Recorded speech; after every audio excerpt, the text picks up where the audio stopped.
Mikwe aja langsung.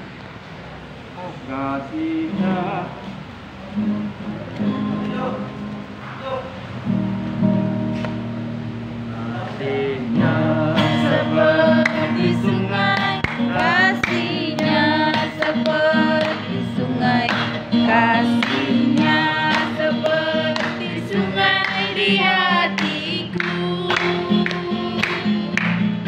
kasihnya seperti sungai, kasihnya seperti sungai, kasihnya seperti sungai di hatiku. damainya. Damainya seperti sungai, damainya seperti sungai, damainya seperti sungai di hatiku, damainya seperti sungai, damainya seperti sungai, damainya seperti sungai di hatiku. Sayang, sayang. Sayang, sayang, sayang. Kita berdiri. Aku disayang Tuhan, aku diangkat jadi anaknya, aku disayang Tuhan. Glory, glory, putar. Glory, glory, Haleluya. Glory, glory, puji Tuhan. Kali lagi putar. glory, glory, glory. Haleluya. Glory, glory, puji Tuhan. Sayang, sayang. Sayang, sayang, sayang, aku disayang Tuhan, aku diangkat jadi anaknya, aku disayang Tuhan. Glory, putar. Glory, glory, Haleluya. glory, glory, puji Tuhan. Glory, glory. Glory, glory, glory, Haleluya. glory, glory, puji Tuhan. Mendaki. Mendaki ke bukit Sion, jalani bersama-sama. Mendaki ke bukit Sion, Bergandeng tangan. jalani Haleluya. Haleluya, oh haleluya, jalani bersama-sama. Haleluya. Haleluya, oh haleluya, jalani bersama-sama. Sayang, sayang, aku disayang Tuhan, aku diangkat jadi anaknya, aku disayang Tuhan. Glory, glory. Glory, glory, glory, haleluya, glory, glory, puji Tuhan. Glory, glory. Glory, glory, glory, haleluya, glory, glory, puji Tuhan. Sebentar. Manusia hanya bisa menyanyi berdoa betapa besar kasihnya kepada umat manusia. Amin. Kita tidak tahu diri. Padahal kasihnya sama besar dengan kegeramannya. Kasihnya sama besar dengan amarahnya. Kasihnya sama besar dengan kutukannya. Sekali dia mengkutuk, sekali dia marah kepada manusia, siapa yang bisa menghalangi? Benar? Benar? Jadi jangan tahu kita hanya kasihnya seperti sungai. Enak kali ya. Damainya seperti sungai. Enak kali ya. Jangan pernah lupa bahwa dia juga marah. Kalau saudara lupa akan perjanjianmu, perjanjian pencipta langit dan bumi dengan manusia, ada perjanjian. Perjanjiannya sudah diperbaharui. Kita tidak mengorbankan kambing domba lagi. Kalau tidak setiap minggu kita korbankan di kambing domba. Apalagi kita berbuat dosa, potong kambing, potong domba, bikin persembahan. Sekarang kita sudah dibebaskan oleh karena satu manusia sudah dikorbankan. Satu tubuhnya sudah dicabik-cabik dan darahnya sudah terkucur. Dan tidak perlu lagi saudara membuat korban bakaran. Dan dia sudah sering mengatakan dalam Bible, aku benci dengan korban bakaranmu, tetapi hatimu menjauh daripadaku. Amin. Buat apa saudara setiap hari potong kambing domba, tetapi hati dan pikiranmu, perjanjianmu kau abaikan, dan titah-titahnya engkau tidak lakukan. Raja Daud dalam Mazmur 103, salah satu ayat yang di sini ada 22 ayat dikatakan apa?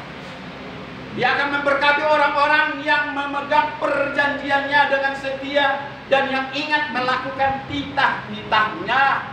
Nanti baca itu.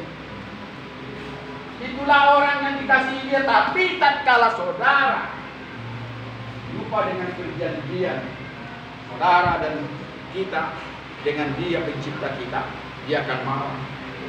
Nanti saudara baca di Ulangan 28, di situ ada kutuk dan berkat. Tatkala saudara tidak memegang perjanjiannya, saudara tidak melakukan titah-titahnya, maka saudara penuh dengan kutuk. Tapi tatkala saudara memegang perjanjiannya dan ingat melakukan titah-titahnya, maka saudara diberkati. Bukan nanti Ulangan 28. Dan sebelum Ulangan 28 ada di Ulangan 27, saudara akan menerima 12 kutuk tatkala saudara tidak tetap tinggal di dalam dia dan tidak selalu tinggal di dalam ujian, penyembahan dan segala pengorbanan. Pengorbanan kita adalah bukan emas dan perak. Saudara tahu apa pengorbananmu? Pengorbananmu engkau kalahkan dunia ini. Engkau harus mengalahkan dunia ini dari segala niat-niat kedagingan, nafsu-nafsu kedagingan. Ini yang saudara kalahkan. Saudara tinggalkan itu hamba-hamba dosa, sehingga saudara menjadi hamba kebenaran. Amin. Benar atau benar? Itu yang sulit. Meninggalkan, mengalahkan dunia ini, saudara harus berkorban. Mengampuni orang yang bersalah kepadamu, jelas dia bersalah kok.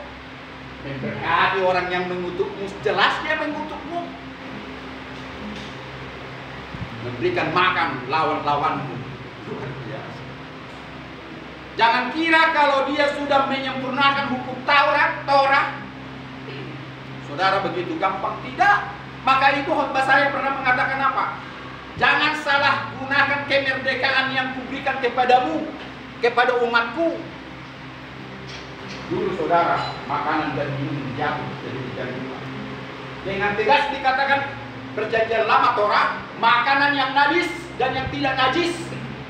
Sekarang dimerdekakan saudara memakan apapun. Amin. Jadi perhatikan khotbah-khotbah di sini. Maka itu nanti saya menjadi dosen tamu. Kita masih berdiri sedikit lagi. Menjadi dosen tamu. Saya tidak mau berteologi. Teologi saya, ilmu ketuhanan saya cetek. Saya tidak mau menggali dan terikut dengan teologi orang lain. 10 orang teologi menjadi 10 pendidikan. Bisa bertolak belakang. Ribut sampai sekarang. Dari zaman nabi-nabi, teologi selalu berdebat. Di sini tidak perlu saya berbicara tentang teologi. Di sini yang perlu adalah mengenal saudara, mengenal Tuhan, dan mengenal perilakumu. Karena saudara mau dikuatkan, saudara mau diteguhkan, saudara mau dibikin semangat. Penjara di Jawa kemarin, 2 hari yang lalu saya lihat ibu-ibu, wanita-wanita minum ya oplosannya dari apa itu untuk serangga itu. Ada itu, mereka itu saya Islam apa itu. Coba mereka yang sudah biasa mabuk di luar, ya itu dia minum diolah, 1 orang meninggal nggak tahu tambah ke hari ini dan kemarin. Itu ibu-ibu, ya di Jawa sana.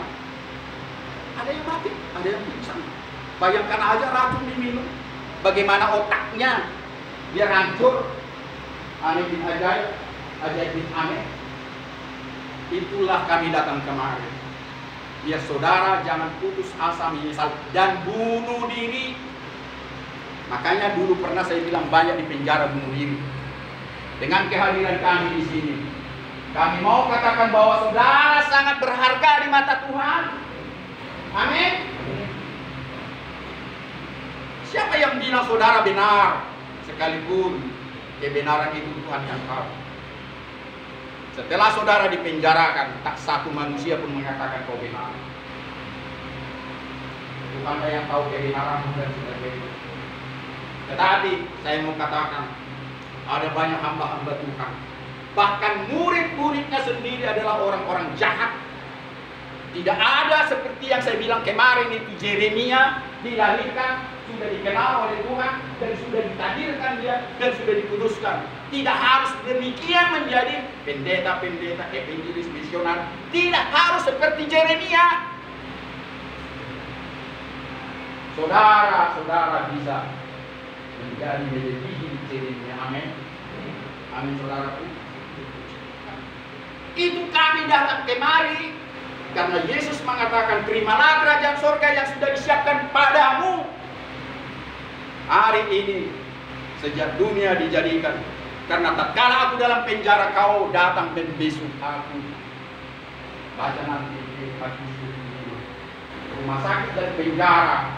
Makanya saya bilang, ini orang yang terpenjara, yang di rumah sakit. Orang-orang tidak bebas itu. Siapa bilang bebas di rumah sakit? Apalagi penyakitmu adalah COVID. Mana bebas?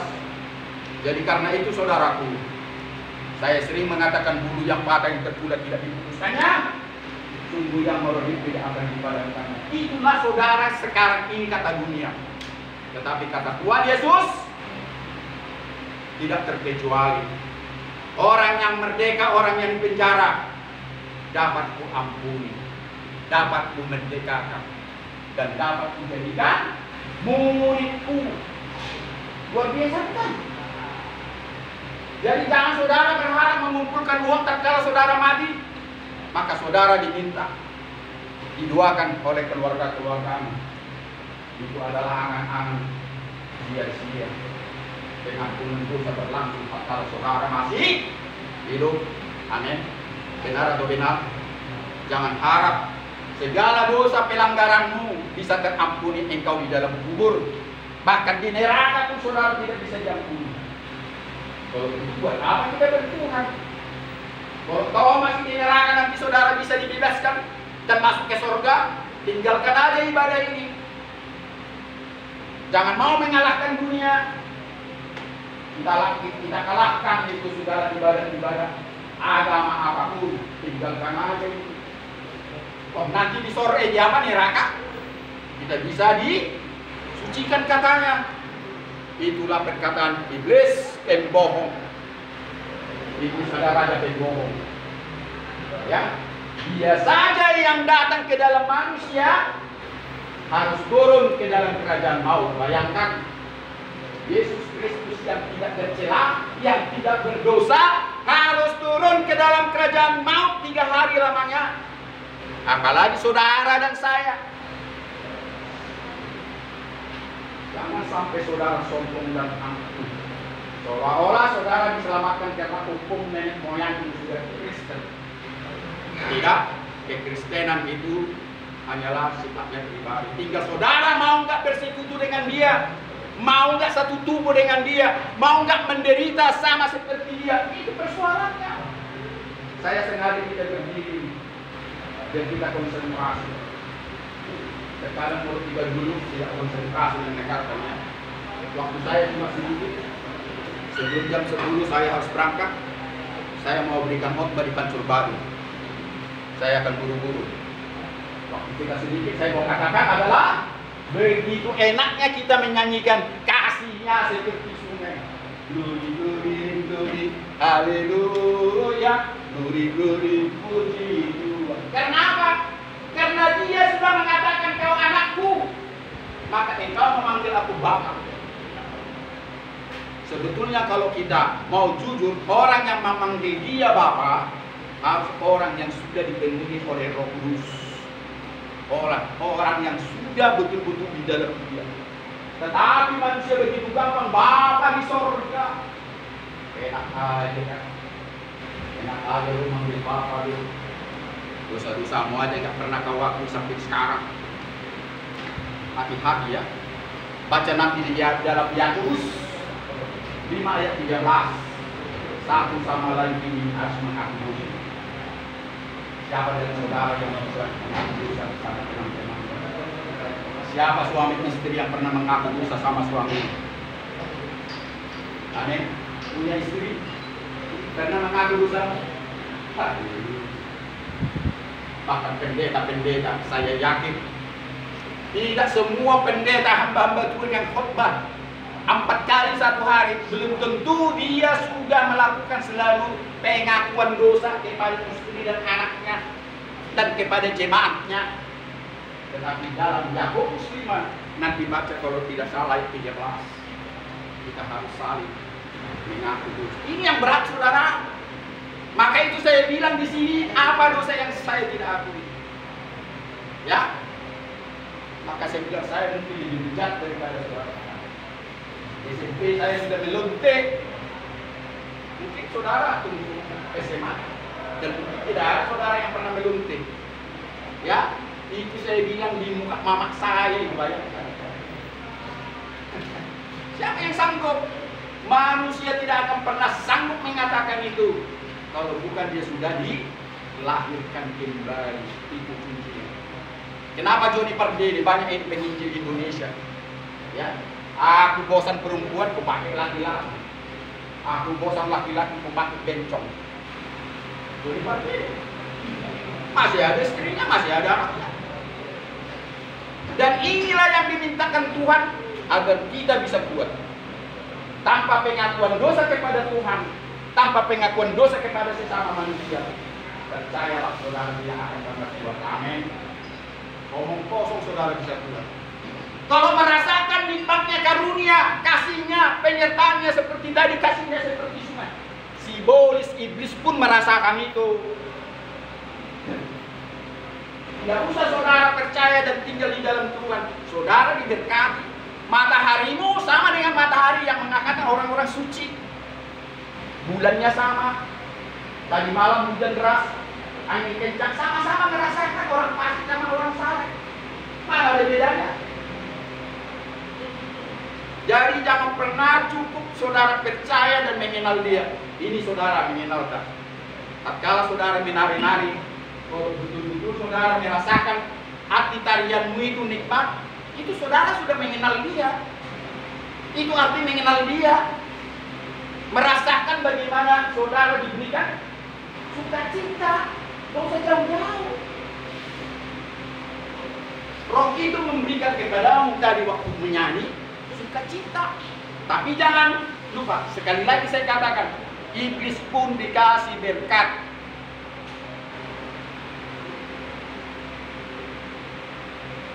Iblis tidak sengaja dimatikan, bisa sampai habis. Tak satu orang pun di dunia ini bisa. Sengaja itu dipelihara kok.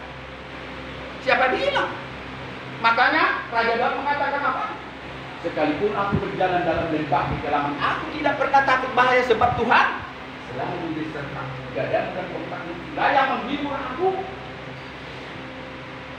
Jadi percayalah bahwa lembah itu ada selalu. Ada selalu. Tapi kalau saudara mengatakan ini lembah kegelapan, ya tidak fair dong. Orang saudara yang berbuat kan. Saya minta maaf ya, bisa saja saudara tidak bersalah. Tapi saya anggap saudara bersalah semua. Amin. Amin. Amin.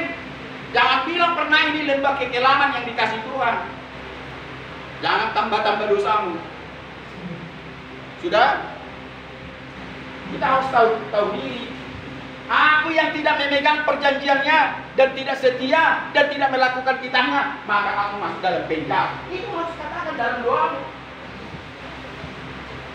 Tetapi saya ingatkan, sekalipun saudara tidak setia dengan janjinya, saudara tidak melakukan kitahnya, saudara masih berharga di mata Tuhan. Mari kita sama-sama mengatakan, sekalipun aku tidak berpegang dengan janjinya, dan tidak melakukan titah-titahnya. Namun Tuhanku masih memandangku tidak hina. Dia masih memerlukanku menjadi garam yang mau tawar, menjadi garam yang asin untuk menggarami dunia ini.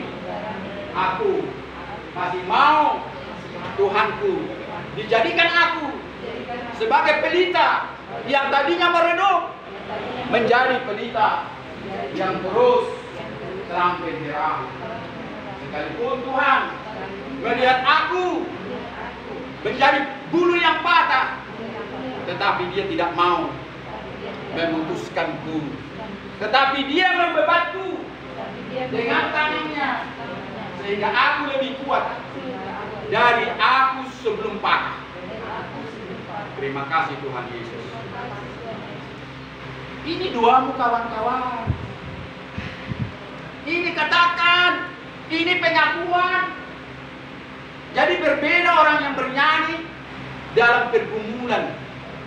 Ya Tuhan terkadang bikin lembah kekelaman itu, dibuat kita kecelakaan dan sebagainya. Dan ingat, sering saya katakan, yang namanya bertuhan tidak harus langsung saudara kaya raya, tidak miskin, saudara langsung sembuh penyakitmu, langsung saudara dapat jabatan di kantor pegawai negeri dan sebagainya. Tidak. Malah sebaliknya. Bisa sebaliknya. Bisa betul. Yang namanya bertuhan, saudara semakin diperhadapkan dengan cobaan-cobaan. Yohanes Pembaptis, ya, mamanya itu kakak beradik ini, Elizabeth dan Maria. Yohanes Pembaptis sudah dinubuatkan sebelum lahir, dia adalah yang sudah bersorak-sorak mempersiapkan jalan bagi Tuhan yang akan mau datang, yaitu Jesus Christ. Dia yang bersuruh-suruh ribuan tahun sebelum lahir Yohanes Pembaptis dan Yesus Kristus sudah ada nubuatan kepada mereka. Amin. Tetapi yang mau saya katakan apa? Kenapa Yesus tidak menggagalkan permintaan daripada putri Firaun tatkala ia meminta kepala Yohanes Pembaptis dipenggal? Tuhan Yesus tahu itu. Dia adalah pencipta langit dan bumi. Dia adalah Tuhan. Sekalipun dia manusia. Tetapi menjadi pertanyaan bagi kita. Sedikit lagi saya katakan, kenapa dia tidak menggagalkan? Dia tahu tanpa dilihat dari jauh, dia lihat. Tetapi akhirnya Yohanes Pembaptis yang membaptis Tuhan Yesus akhirnya dipenggal juga kepalanya. Kenapa Yesus tidak langsung menghidupkan Lazarus tatkala mati? 4 hari perjalanan tatkala Yesus mengetahui Lazarus mati, dikatakan dia sudah tertidur. Menjadi pertanyaan saudaraku, kenapa Yesus waktu itu tidak menggagalkan kematian Lazarus? Apa jawabnya? Dari lidahnya sendiri menjawab apa? Biar dinyatakan kemuliaan Tuhan. Lewat kematian Tuhan akan dimuliakanlah Tuhan, karena dia tahu dia mampu membangkitkan Lazarus. Amin. Akhirnya apa?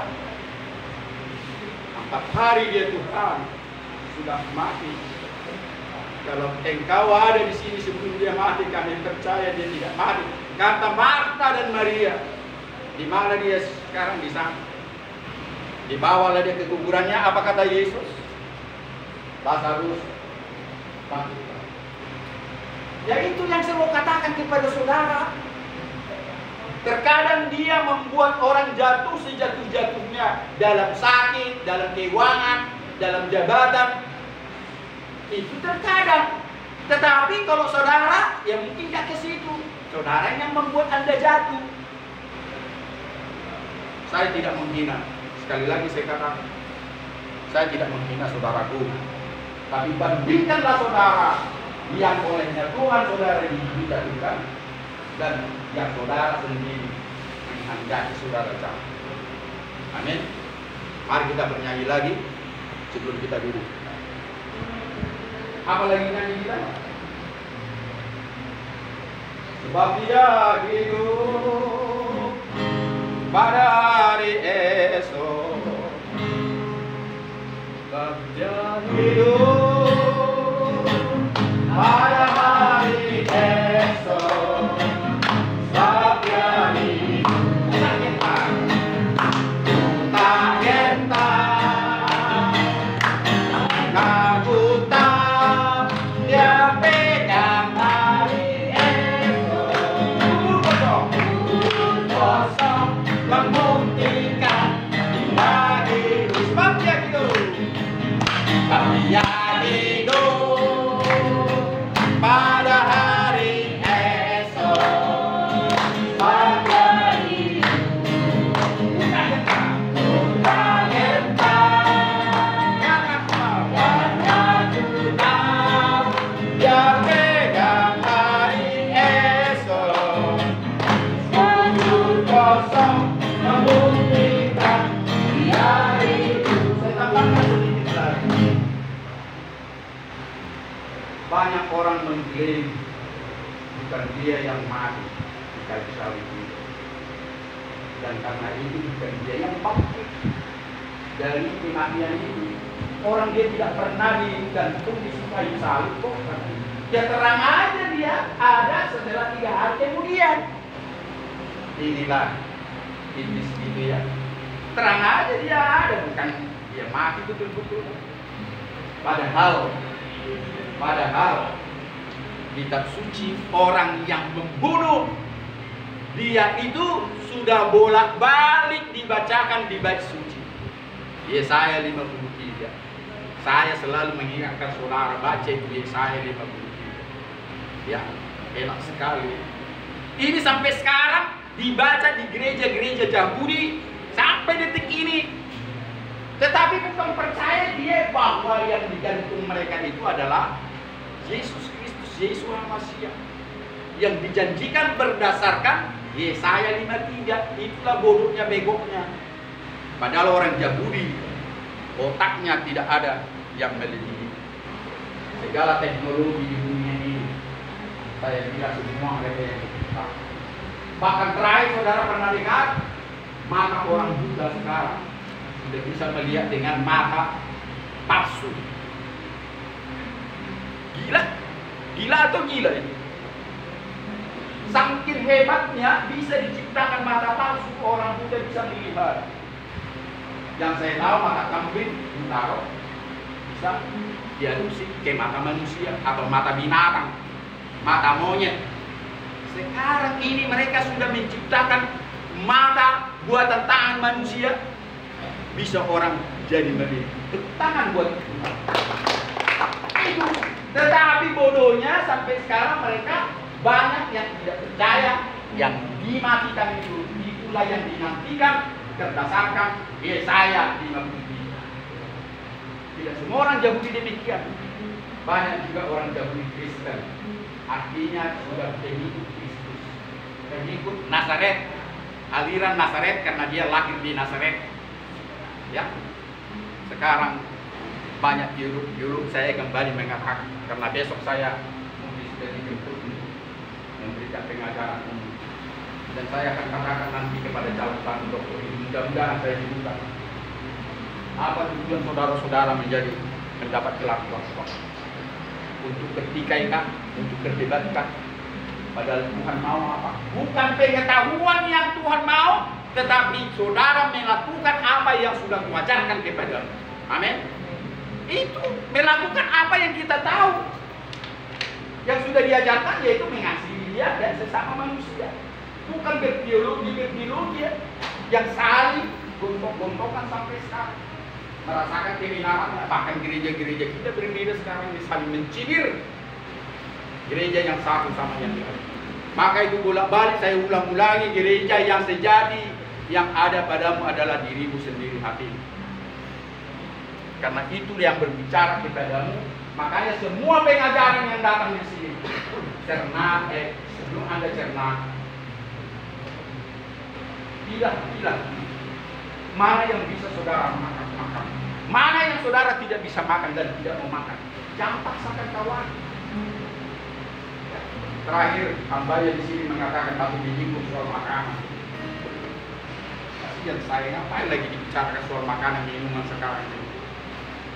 Gak ada dibicara lagi soal makanan dan minum, semua kudus. Karena makanan dan minuman keluar ke jamban.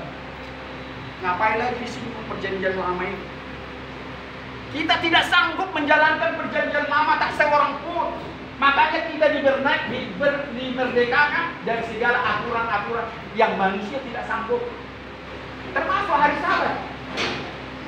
Ya, siapa sanggup manusia misalnya menjalankan hari Sabat di rumah terus, tidak keluar-keluar.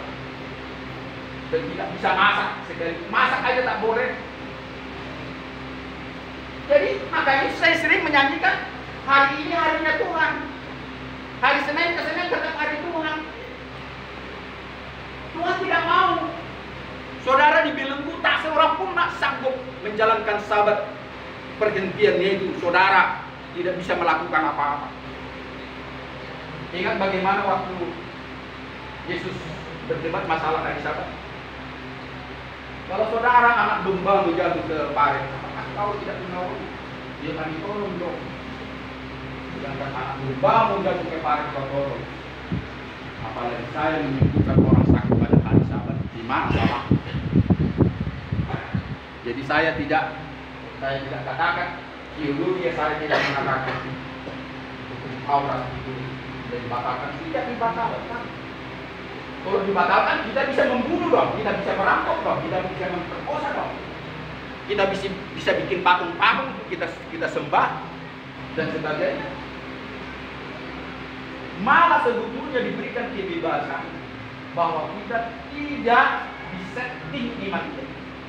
Iman kita sesuai dengan apa hari ini dia bicarakan kepadamu, lakukan. Karena setiap hari saudara dan saya dipelihara dan dicakap-cakapi, cuma kita tidak mau dengar. Kita lawan.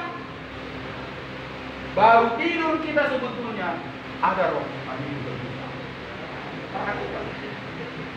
Mulai hari ini kalau saudara tidak percaya berbangun nanti pagi-pagi, betulkah engkau berbicara kalau aku mulai bangun sekarang ini? Terus tanya. Karena banyak orang yang tadinya tidak percaya kepada dia mengotot, Tuhan kalau kau memang betul juru selamat, tunjukkan firman-Mu dan perdengarkan suaramu, perkenalkan kepada datang betul-betul. Banyak kesaksian orang. Dia ngotot terus. Jadi saudara dan saya harus mengotot.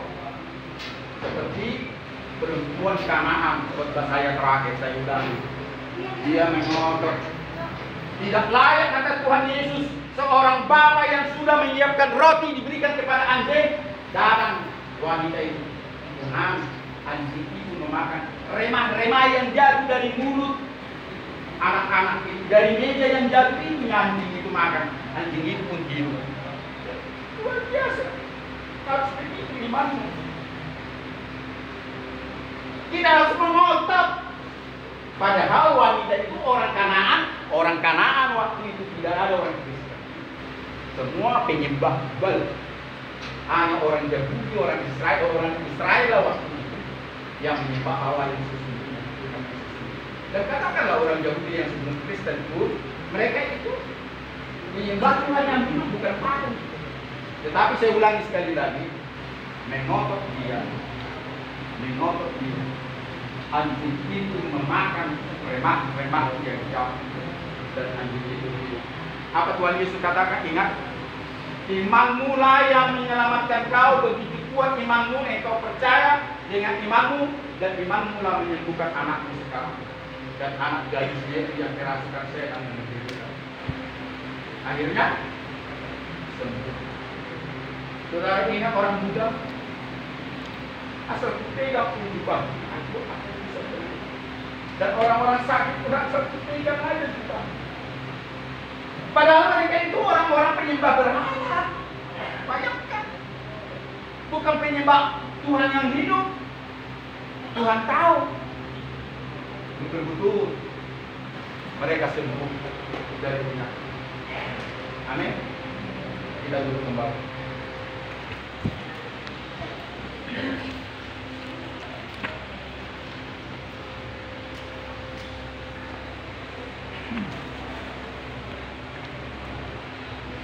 Saya mau katakan untuk menit-menit terakhir ini sebelum kita pisah, bahwa begitu banyak orang-orang yang dalam tahanan ini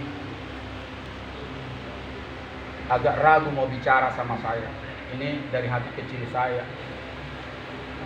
Tidak banyak yang kenal saya, tapi saya kira setidak-tidaknya dari kuping ke kuping sudah menyampaikan bahwa misi saya dua.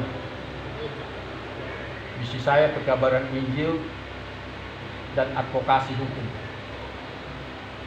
Saya duluan berkhotbah dari menjadi advokat. Advokat saya dari 86. Saya mulai dulu, memang saya alumni dari Jakarta. Master saya dari USU di Medan ini. Tapi saya sudah menjadi pengkhotbah tatkala saya sudah SMP. SMP, maaf, SMA kelas 2. Saya belum ada pendidikan apapun. Tetapi saya ditangkap Tuhan luar biasa sehingga saya berubah dalam kehidupan saya. Jadi Nabi belum, ya. Jadi saya terus membaca dan pada akhirnya saya masuk di kumpulan remaja. Dulu gereja kami HKBP, ya. Dan sampai sekarang sebetulnya HKBP juga. Saya mulai khotbah di situ sama Naposo Bulung yang sudah mengikrarkan iman rasuli, yang sudah dibaptis, sudah melewati sini, sedangkan saya pendidikan sini pun belum, bayangkan. Tapi saya mengkhotbahi mereka itu rata-rata calon sarjana, dan saya masuk kumpulan marga-marga, 4 marga saya khotbah di situ. Itulah. Sampai sekarang bukan saya secara pribadi itu. Saya sangkal. Dari mana pendidikan saya? Tidak ada. Tapi hati saya kasih. Itu makanya bukan pendidikan yang paling penting, bukan pengetahuan tentang dia, karena kita tidak bisa 100% mengenal dia, tetapi berpegang kepada perjanjiannya dan yang rindu melakukan titah-titahnya, yaitu apa? Kasihi dia dengan sungguh-sungguh, dengan akal budimu dan segenap hatimu, dan kasihilah sesamamu manusia. Jangan hanya meminta terus. Dia sudah dikasihi, kita ini sudah dikasihi oleh dia. Bahkan sudah dijanjikan soal keselamatan, apalagi. Dia sudah pergi, aku ke sana menyediakan tempat bagimu. Karena di mana aku nanti berada, kau juga berada di sana. Apalagi yang kita kurangkan lagi. Oh Tuhan, saya mau kekayaan yang luar biasa di dunia ini. Saya mau menikmati. Tuhan tidak pernah tidak memberikannya. Tetapi kenikmatanmu bisa menjadi bumerang. Kau dikasih kekayaan dan Tuhan sudah mengingatkan, jika aku memberikan kekayaan kepadamu, maka hatimu dan pikiranmu ke hartamu itu tiap hari. Saudara mau enggak? Bangun tidur sudah ke hartamu, perusahaanmu di mana-mana. 34 provinsi, 34 perusahaan-perusahaanmu ada. Saudara tidak akan pernah tenang. Ya. Mana lebih saudara pilih? Di bawah jembatan sana suami istri, perhatikan. Mereka bisa kutu-kutuan. Suaminya mencari kutu istrinya, bisa menciumnya seperti pacaran, padahal anaknya sudah besar-besar. Saya menangis melihat itu. Tuhan, saya sendiri tidak seperti itu, saya bilang. Anaknya sudah besar, di peluknya istrinya itu, dicari kutu, saya lihat dari jauh. Saudara mau cari kekayaan, tetapi kedamaian tidak ada nampak dalam keluarga.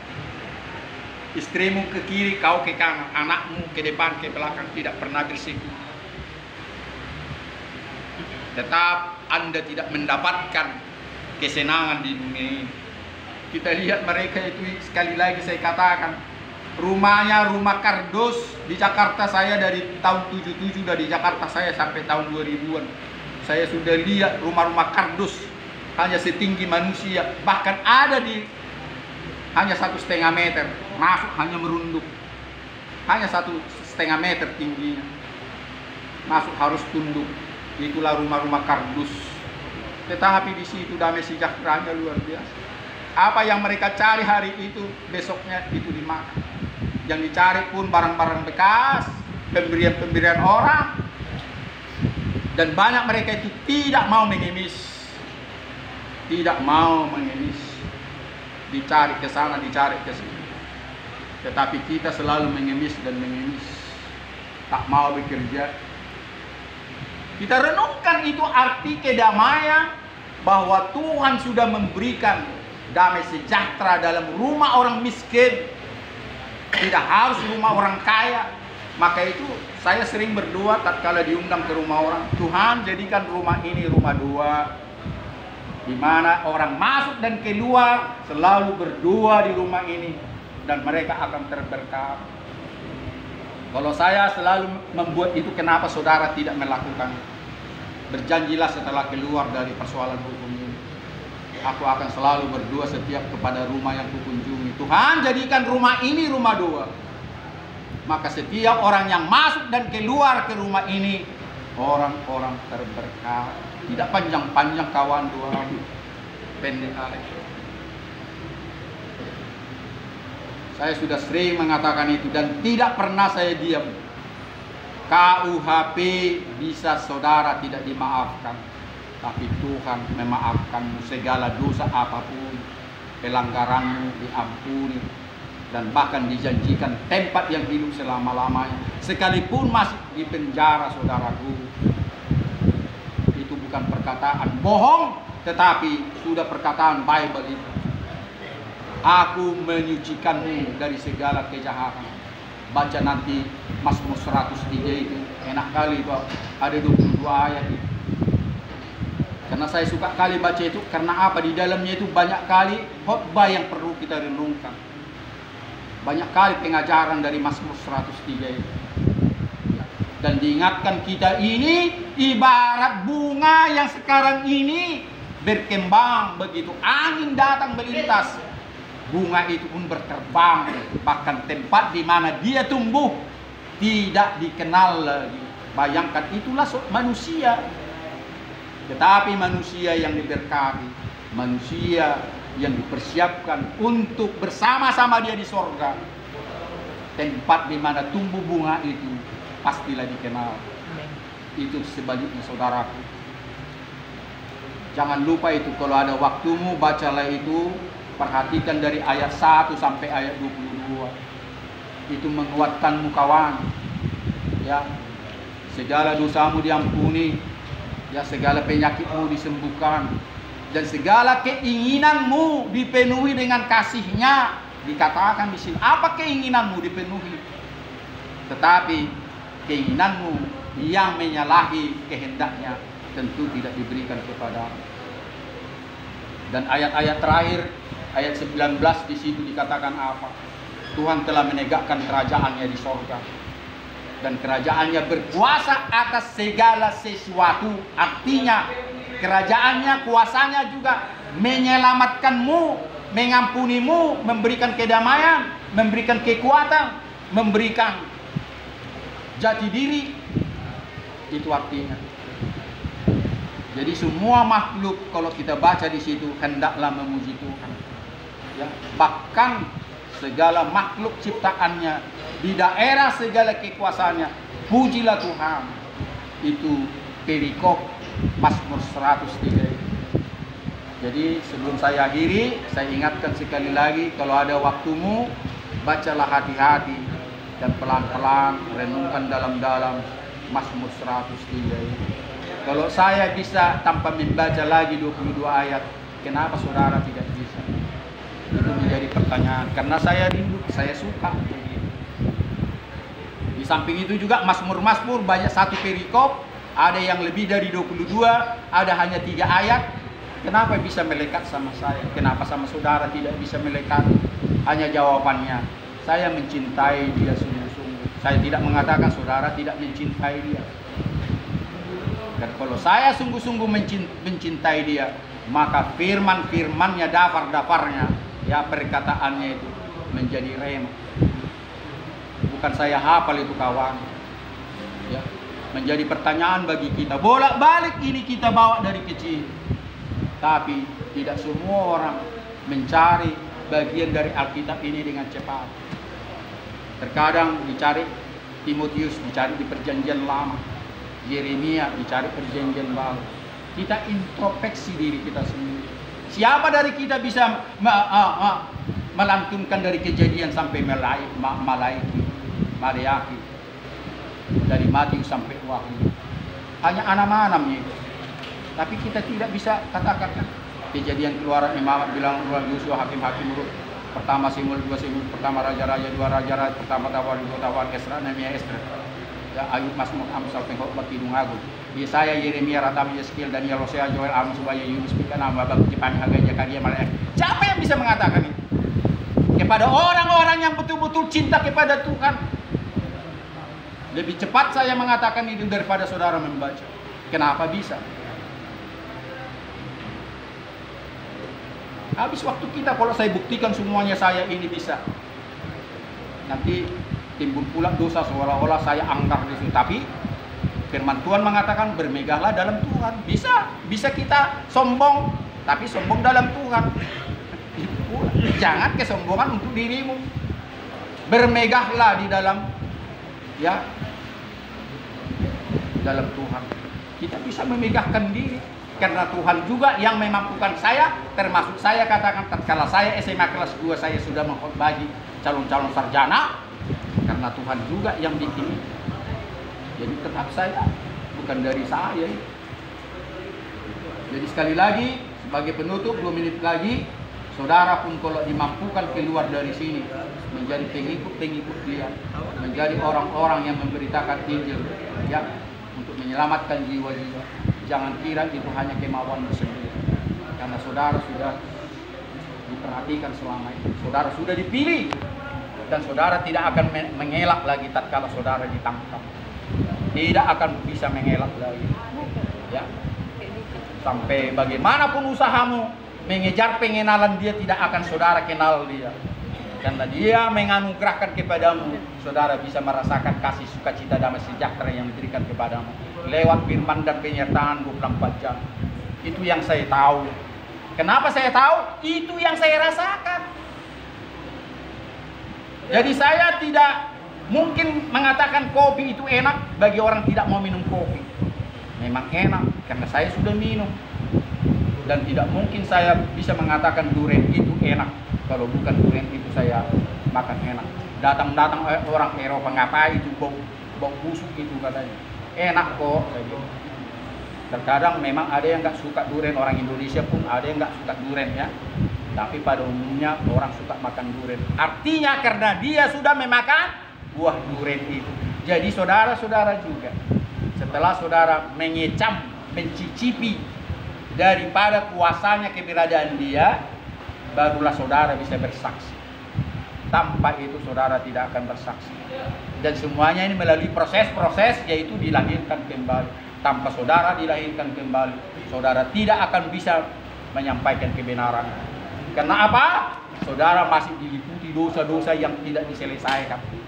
Percayalah, selama dosa itu tidak bisa diselesaikan, saudara, mulutmu tidak diberikan menyampaikan firman-firman.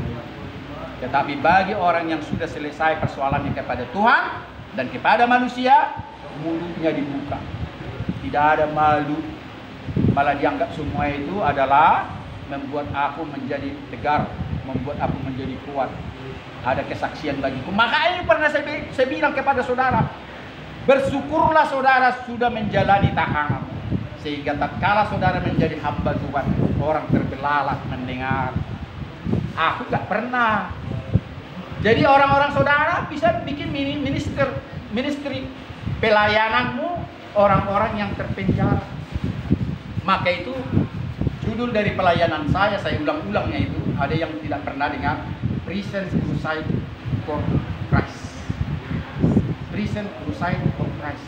Penjara ini harus menjadi perang salib, menjadi crusader, pelaku-pelaku perang salib, bukan memerangi orang tetapi memerangi dosa-dosa, perlakuan dosa menjadi hamba-hamba kebenaran. Sudah, inilah yang saya sampaikan hari ini. Tuhan memberkati kita nyanyi penutup. Terima kasih Tuhan. Terima kasih Tuhan. Tuhan untuk kasih setiamu yang Ku alami dalam hidupku. Terima kasih Yesus. Untuk kebaikan. untuk kebaikanmu Panjang hidupku. Terima kasih Tuhan. Terima kasih Yesusku Tuhan anugerah buat anugerah yang Kau beri setiap hari setiap hari ini. Tuhan adakan.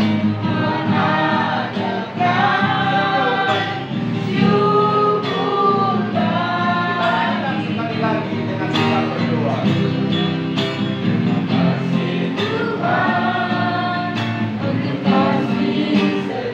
Yang Ku alami dalam hidup. Terima kasih Yesus untuk kebaikan sepanjang hidupku. Terima kasih Tuhan.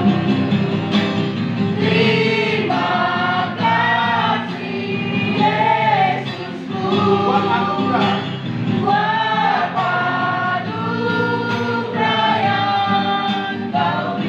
hari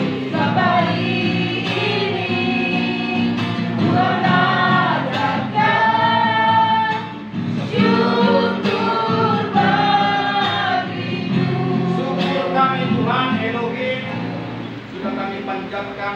Terima kasih kalau firman-Mu mengingatkan kami Tuhan bahwa besar kasih-Mu sebesar amarah-Mu kepada orang-orang yang tidak takut kepadamu, yang tidak beribadah kepadamu, yang mengolok-olok Engkau lebih Tuhan, bahkan yang menghujat daripada Roh Kudus.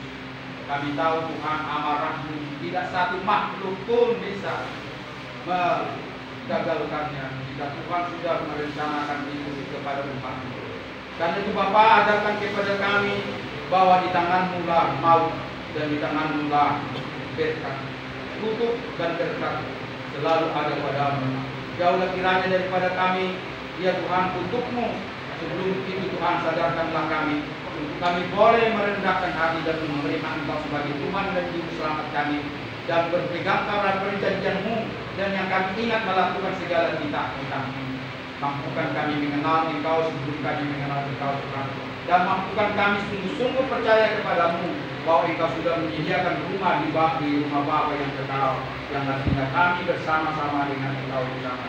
Terima kasih Bapa, segala pujian dan hormat yang sudah terangkat kepadamu lewat doa dan nyanyian-nyanyian kami sempurnakan, sucikanlah sehingga tidak ada yang sia-sia Tuhan. Lawan kami semua, lawan semua orang-orang yang dalam tahanan ini tanpa terkecuali. Teguhkan dan kuatkan iman mereka Tuhan, bahwa mereka semua tanpa terkecuali berharga di mata Tuhan, bahwa penghukuman-Mu Tuhan di dunia ini akan berakhir jika Engkau sudah mengasihi kami. Sekalipun Tuhan, Engkau menurunkan segala bentuk cobaan kepada kami, tetapi menangkanlah kami menghadapan cobaan yang Engkau berikan untuk menguatkan iman kami. Terima kasih, berkati sudah kami Bapak Siman minta, berkati semua jajaran yang sampai ke depan, biarlah mereka menjalankan tugas untuk takut dan beribadah kepadamu, sehingga segala sesuatu yang mereka lakukan Tuhan ada keadilan kasih dan ada kemuliaan bagi Tuhan. Terima kasih, berkati saudara-saudara kami yang jauh daripada kami, suami istri, anak-anak kami, orang tua kami, tetangga kami, siapapun yang Tuhan kasih ibadah. Biarlah Engkau juga memberkati mereka sama seperti Engkau memberkati kami saat ini.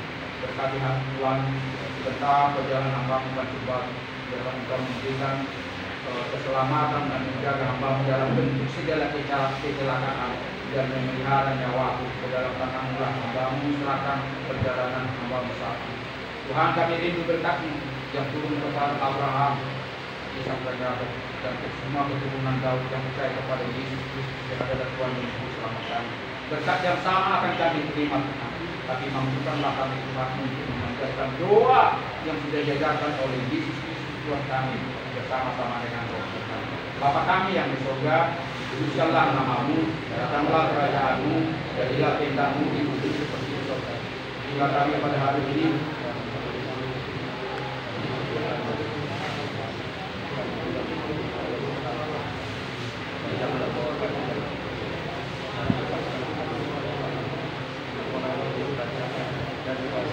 dan kemudian sampai Tuhan Elohim Bapa di sorga memberkati dan menaungi engkau.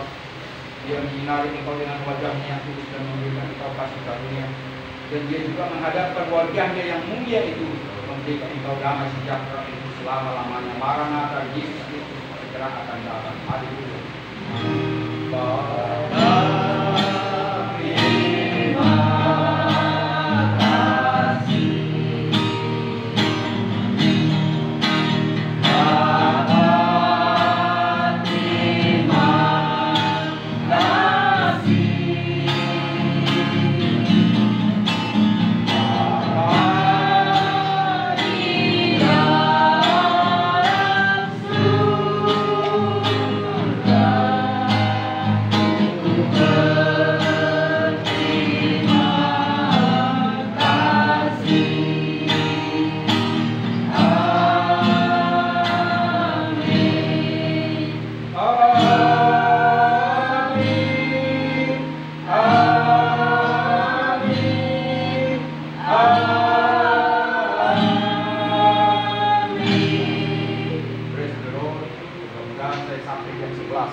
tanpa